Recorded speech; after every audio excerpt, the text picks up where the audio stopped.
So you must maintain an account book. You will see, no matter what the hell happens in life situations, you will not go down. More than what you eat, how you eat it is also equally important. Check and see if you're still alive. If you are, just do this much for your sake. This is the end of suffering. Once there is no fear of suffering, only then you will explore the full depth and dimension of this life.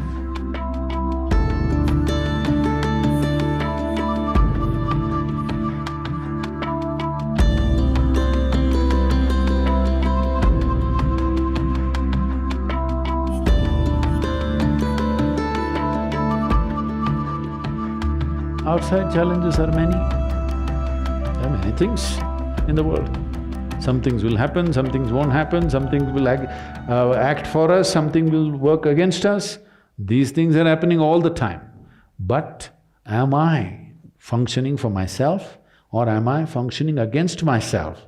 Within this, is my life little more exuberant, little more better, little more joyful, little more peaceful? You just measure this every day. So you must maintain an account book. Yes, if you're doing business, how do you know whether you're progressing? Only one who keeps accounts knows whether he is making money or going down, isn't it so? Similarly, you must maintain an account. You just see, let's say yesterday you were joyful 5 times in the day. Today if you're 6, you're better. Tomorrow if you're 7, you're better. But day after tomorrow if you're 3, you're worse. How many moments of joy do you have? Why I'm talking about joy is we are not using joy as a goal. Joy is a measure. Joy means you're at ease. Joy means you become more of life than being a mental mess, isn't it? Joy does not mean that you attain to something. Joy simply means life has come to ease, you're not messing yourself up. Spend 5 minutes. Have I been better today than yesterday? Has my day been better? Every day, if you keep accounts, you will see, no matter what the hell happens in life situations, you will not go down.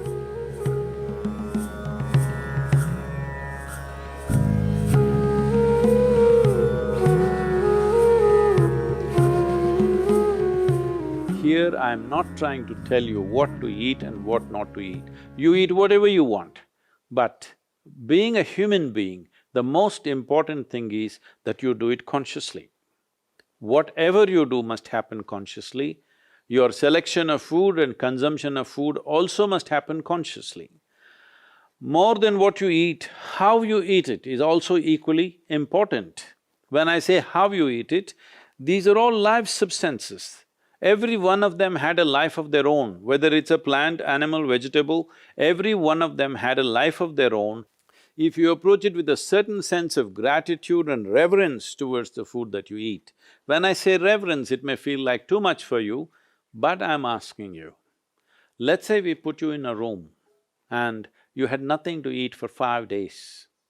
If God appears in front of you, what will you ask for? Food? So that's how important it is. You must understand the food on your plate is not just a substance, it is not a material, it is not a commodity, it is life. It is the life-making material for you. So you must treat it as such. Right now, when it's on the plate, when it's out there, it has no value, but the moment you consume it and it becomes your flesh and blood, now suddenly it's of immense value. Why do we live like this? It's very important, when it comes on your plate itself, you must treat it as a part of yourself. With great reverence, you must consume. Just the way you consume it, if you change that, food will behave very differently within you.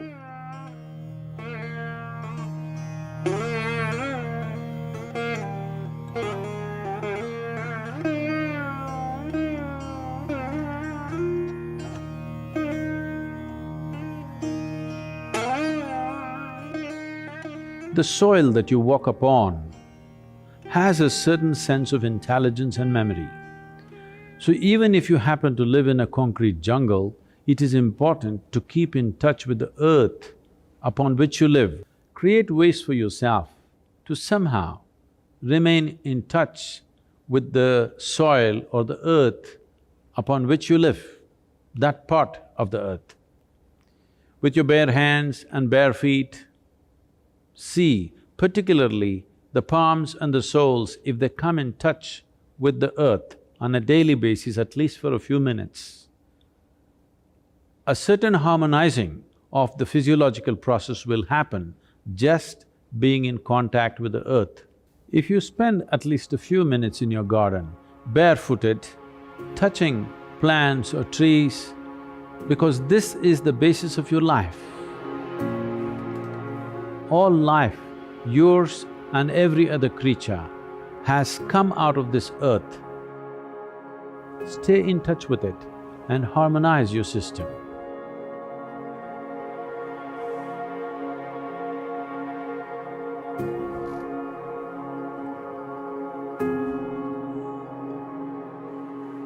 One thing is, before you go to bed, just sit in your bed just for 2 minutes.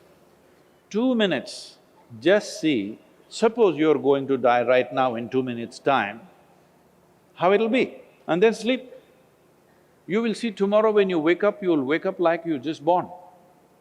If you go to sleep with this awareness, you will wake up with a completely new dimension of energy within you. Suppose you wake up tomorrow.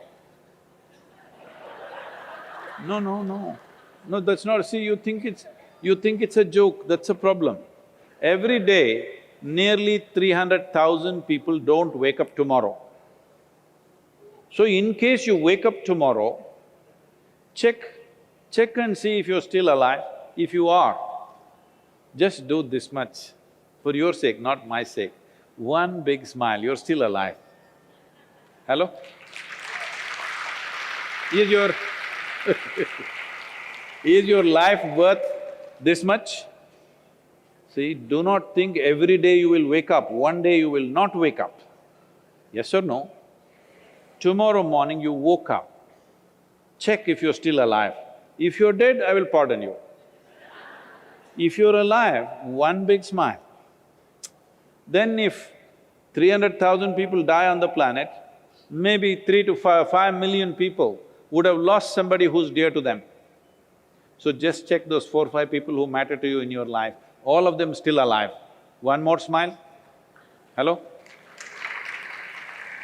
And you looked at the watch, it's 7 o'clock and you're still alive. One more smile. Hello? From now on you must do this every time you look at the time. If you're alive, you must smile, because this is the greatest thing happening to you. Not your money, not your profession, not your family, you're alive right now, this is the thing. Very brief, let's make it happen.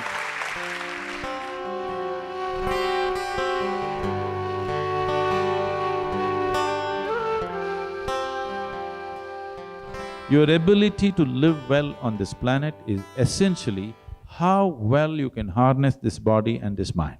Yes or no? So if you have to harness this the way you want it, it's very important. There is a little space between you and the body. There is a little space between you and the mind. Whatever suffering, any kind of suffering that you have known in your life has entered you either through the body or through the mind. Do you know any other kind of suffering? Do you know any other kind of suffering? Physical suffering, mental suffering. There's only 2 things you know, isn't it?